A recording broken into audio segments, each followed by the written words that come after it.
Spoken ഇംഗ്ലീഷിൽ നമ്മൾ കൂടുതൽ ഉപയോഗിക്കുന്ന രണ്ട് വേർഡുകളാണ് ഉണ്ട്, ഉണ്ടായിരുന്നു. ഉണ്ട് എന്നുള്ളതിന് നമ്മൾ ഹാവ് എന്ന് പറയും, ഹാസ് എന്ന് പറയും.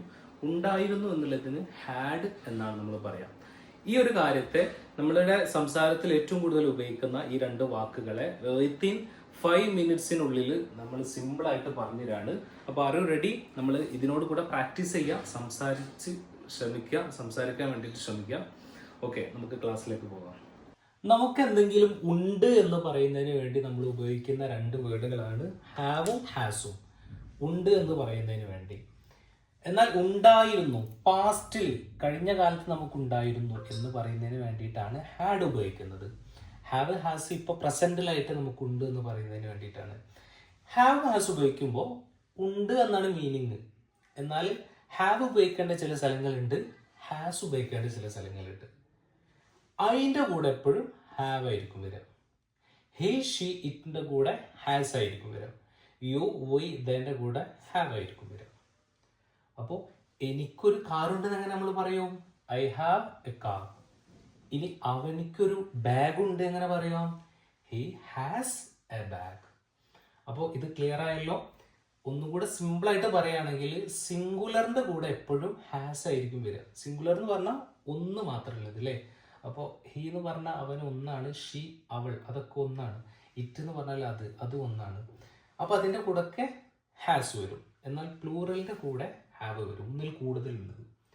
എന്നാൽ ഐ മാത്രം ഒന്ന് ഡിഫറെൻ്റ് ആണ് കേട്ടോ. ഈ നമുക്ക് സിംഗുലർ ആയിട്ട് തോന്നുമെങ്കിലും നമ്മൾ ഈ ഒരു സ്പോക്കൺ ഇംഗ്ലീഷിൻ്റെ കാര്യത്തിൽ നമ്മൾ ഐനെ എന്തുമായിട്ട് പരിഗണിക്കുകയാണ്? പ്ലൂറലായിട്ട് പരിഗണിച്ചിട്ട് ഹാവ് കൊടുക്കുകയാണ്. ഇനി നമുക്ക് പഠിക്കേണ്ടത് ഉണ്ടായിരുന്നു.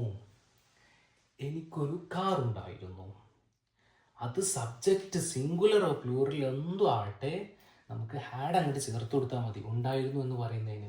അതിൻ്റെ കൂടെയും ഹാഡ്, ഹി ഷീ ഇറ്റിൻ്റെ കൂടെയും ഹാഡാണ്, യു ദേ വീൻ്റെ കൂടെയും ഹാഡാണ്. അപ്പോൾ എനിക്കൊരു കാർ ഉണ്ടായിരുന്നു, ഐ ഹാഡ് എ കാർ. ഇനി നമുക്ക് കുറച്ച് എക്സാമ്പിൾസ് നോക്കാം. അപ്പോൾ ഹാവിൻ്റെയും ഹാസിൻ്റെയും ഉപയോഗങ്ങൾ നിങ്ങൾ പഠിച്ചു. ഇനി ഇവിടെ കുറച്ച് ഉദാഹരണങ്ങളുണ്ട്. അത് ഏതൊക്കെയാണ് അതിന് ആപ്റ്റായിട്ടുള്ളത് നിങ്ങൾ പറയട്ടോ. യു എ ഫ്രണ്ട്, നിനക്കൊരു ഫ്രണ്ട് ഉണ്ട് അല്ലെങ്കിൽ നിങ്ങൾക്കൊരു സുഹൃത്തുണ്ട് എന്ന് പറയുന്നതിനാണ് നമ്മൾ ഈ ഒരു സെൻറ്റൻസ് ഉപയോഗിക്കുന്നത്. അവിടെ ഹാവ് ആണോ ഹാസ് ആണോ ഉപയോഗിക്കുക? യെസ്, ഹാവ് ആണ് ഉപയോഗിക്കുക. കാരണം ഇത് പ്ലൂറലാണ്. ഹാവിൻ്റെ കൂടെ എപ്പോഴും, യുവിൻ്റെ കൂടെ എപ്പോഴും ഹാവ് ആണ് വരിക. ഇനി അവൾക്ക് വേദനയുണ്ട് എന്ന് നമ്മൾ പറയാണ്. അവൾക്ക് നന്നായിട്ട് വേദനിക്കുന്നുണ്ട്, നല്ല വേദന ഉണ്ട് അവൾക്ക്. അപ്പോൾ അതെങ്ങനെ നമ്മൾ പറയും? She has. ഇനി അവർക്ക് എക്സാം ഉണ്ട്, അവർക്ക് പരീക്ഷയുണ്ട് എന്നങ്ങനെ നമ്മൾ പറയാം. അവർക്ക് പരീക്ഷയുണ്ട്. അപ്പോൾ ദേ വന്നതിന് ശേഷം എന്താണ് ഉപയോഗിക്കുക? ഹാസ് ആണോ ഹാവ് ആണോ? യെസ്, ഹാവ് ആണ് നമ്മൾ ഉപയോഗിക്കുക അല്ലേ. കാരണം ഇതൊന്നിൽ കൂടുതലുള്ളതാണ്. അപ്പോൾ അതിൻ്റെ കൂടെ ഹാവ് ആണ് വരിക. അപ്പോൾ ഇറ്റ് സിംഗുലർ ആയതുകൊണ്ട് തന്നെ നമ്മൾ എന്ത് ഉപയോഗിക്കും? ഹാസ് ഉപയോഗിക്കും. It has energy. ഇനി എനിക്കൊരു പ്രോഗ്രാം ഉണ്ട്, അതിൻ്റെ കൂടെ എപ്പോഴും ഏതാണ് വരിക? ഹാവ് ആണ് വരിക അല്ലേ. അപ്പോൾ ഐ ഹാവ് എ പ്രോഗ്രാം.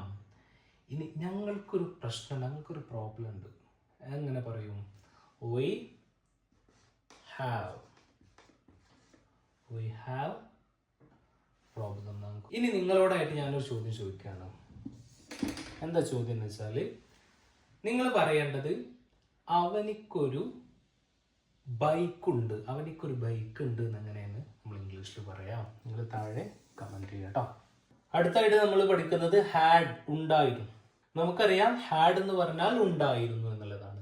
അപ്പോൾ എനിക്കൊരു കാർ ഉണ്ടായിരുന്നു, ഐ ഹാഡ് എ കാർ.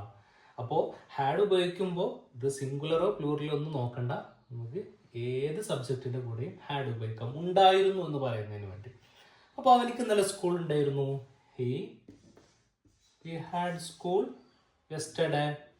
ഇനി അവർക്ക് ജീപ്പ് ഉണ്ടായിരുന്നു, ദേ ഹാഡ് ജീപ്പ്. ഇനി നിങ്ങൾ കമൻറ്റ് ചെയ്യേണ്ടത് ഞങ്ങൾക്ക് ഇന്നലെ ഫുട്ബോൾ ഉണ്ടായിരുന്നു, ഞങ്ങൾക്ക് ഇന്നലെ ഫുട്ബോൾ ഉണ്ടായിരുന്നു എന്നുള്ളതാണ് നിങ്ങൾ താഴെ കമൻറ്റ് ചെയ്യേണ്ടത്. അപ്പോൾ ഹാവിൻ്റെയും ഹാസിൻ്റെയും സ്പോക്കൺ ഇംഗ്ലീഷിന് ആവശ്യമായിട്ടുള്ള കാര്യങ്ങൾ മാത്രമാണ് നമ്മൾ പഠിച്ചിട്ടുള്ളത്. ഗ്രാമറ്റിക്കലി ഒരുപാട് കാര്യങ്ങൾ ഇതിനോടനുബന്ധിച്ച് പഠിക്കാനുണ്ട്, പക്ഷെ അതൊന്നും നമുക്ക് നമ്മുടെ സംസാരത്തിൽ പ്രത്യേകിച്ച് ആവശ്യമില്ല. അപ്പോൾ ഈ കാര്യങ്ങൾ പരമാവധി പ്രാക്ടീസ് ചെയ്യുക, സംസാരിക്കുക തന്നെ. നിങ്ങൾക്ക് ആരെങ്കിലും സംസാരിക്കാൻ കൂട്ടുന്നില്ല എന്നുണ്ടെങ്കിൽ നിങ്ങൾ സ്വന്തമൊക്കെ തന്നെ കണ്ണാടിയുടെ മുമ്പിൽ വന്നിട്ട് സംസാരിക്കുക. അങ്ങനെ സംസാരിച്ചിട്ട് മാത്രമേ നമുക്ക് ഇംഗ്ലീഷിൽ നല്ലൊരു ഫ്ലുവൻ്റായിട്ട് ഇംഗ്ലീഷ് സരളമായിട്ട് സംസാരിക്കാൻ കഴിയുള്ളൂ. എല്ലാവർക്കും നല്ലൊരു ഫ്ലുവൻസി ഇംഗ്ലീഷിൽ കിട്ടട്ടെ എന്ന് ആശംസിക്കുന്നു. Thanks for watching.